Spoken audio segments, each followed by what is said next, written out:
Jay, could you just talk a little bit about Jay Harris and what he was able to do as a first time playing, and what you see his role as going forward? Pretty unbelievable for a guy to switch sides of the ball in 2 weeks and go out and do what he did in the game. It speaks volumes to his preparation, his work ethic, his coachability, just the attitude he took towards embracing the opportunity in general.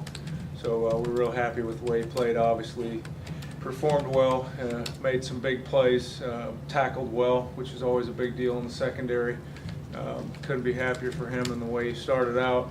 Everything's going to move on as is, depending on everyone's health and those types of things. But we're moving on basically this week, taking off right where we left off as far as personnel goes. Building off Juwan Harris, is there more that you can add into the playbook or more you can ask him to do now that he's more comfortable, has playing experience? Well, I think you'd like to think you could sprinkle things in and kind of spoon feed him as you go along, but you really have to look at each game plan individually.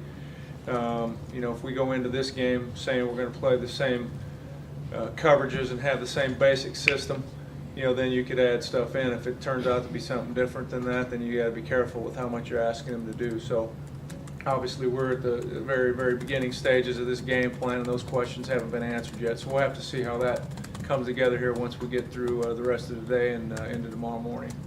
Just to stay on Jay Harris, as that game was unfolding on Saturday, were you at all surprised that Illinois didn't try to expose that more, knowing that he was out there with minimal experience at that position? I really don't know what went into their thoughts.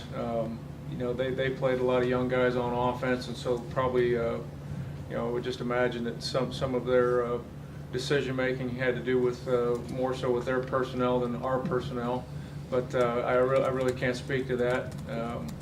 All I can tell you is he did the job that we asked him to do, and we're happy with how he played.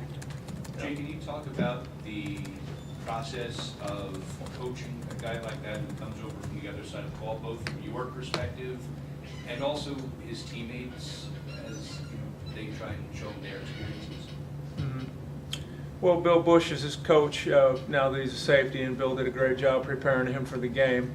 So all you can really do is just watch his growth as you go from practice to practice, and bring him along, and it's just a process really of just going step by step. Fortunately, we had the bye week to add into his preparation, not just the game week. But all you can do is go through the process that you do with every other guy, which is meet, walk through, practice, and go on to the next day and correct mistakes, and move on and go from there. I think the players embraced him exceptionally well in the locker room with the role that he had, and we're happy that he was unselfish and a real team guy, and I think the chemistry in the locker room, as far as it relates to that and everything, is all really good. Talking about opposing personnel, switching from Illinois to Purdue, they play two quarterbacks probably as effectively as most teams. I shouldn't say that. You tell me. Do they play it as effectively as most teams you've seen rotate two quarterbacks? And considering all their passing and your shorthanded secondary, what kind of things do you have to do there to make up for that?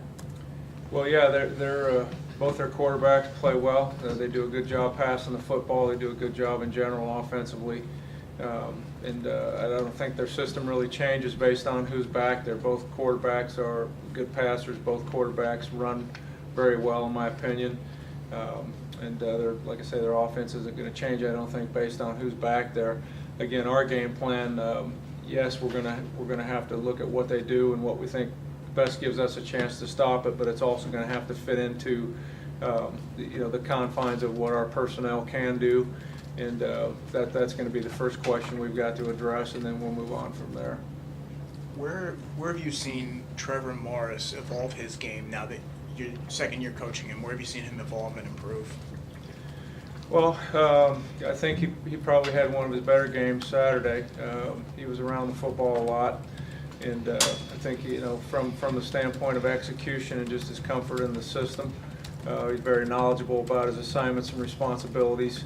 I guess that's probably true of everybody who gets into the second year of a system, but that would be what I would say the most about Trevor. His production's been been pretty good so far, and he's been very assignment sound and made very few mistakes, from a mental perspective. Excuse me. With the secondary having, the injuries that it does, just how critical has a guy like Wharton been, just from the standpoint of, he's been healthy and he has all this experience, certainly more experience than some of the other guys that are filling in around him. Just how critical has his presence been out there? That's great. I mean, you don't want to say you don't have to worry about a guy, but there are people out there that, they're going to be more consistent because they've played more, and you're not going to have concerns about whether they have an understanding of what they're being asked to do. So not only, you don't have that to concern yourself with, but you also know you're going to get a good quality play out of Isaiah. He's the same guy every week, really prepared well, plays hard, does his job consistently well. Nobody's perfect, but he's been a real steady guy back there, and I appreciate what he's contributed on a week-in, week-out basis. Coach Ash praised the defensive line's ability to get pressure on the quarterback. How do you think that unit did against Illinois, and how important will that be against pass-happy offense like Purdue? Yeah, there are several things we've kind of laid out to the team in the game plan going into the Illinois week, things that we felt were going to be keys to victory. As it relates to the D-line, one of the things that we said we had to do was to be able to rush the passer and obviously stop the run. That's true every week. They had just, I think, about 2.9 yards per carry rushing the football. So we did a good job in that area. But in regards to pressuring the quarterback, we did have a couple sacks, but we also had a lot of plays where we had people right around him as he was trying to get ready to throw the football or was being hit right after he released it. All those things really factor into completions and somebody being able to stay in the pocket and whether or not they're comfortable or not doing that. And so I felt like they played a really good football game and played super hard and really answered the bell as far as Coach Ash putting the challenge out to them to being one of the keys to our success. And that to get on to your second part of your question, that'll be true this week as well. As much as these guys throw the football and as well as they do it, we're going to have a established pass rush consistently throughout the game in order to try to keep them off balance. Any other questions?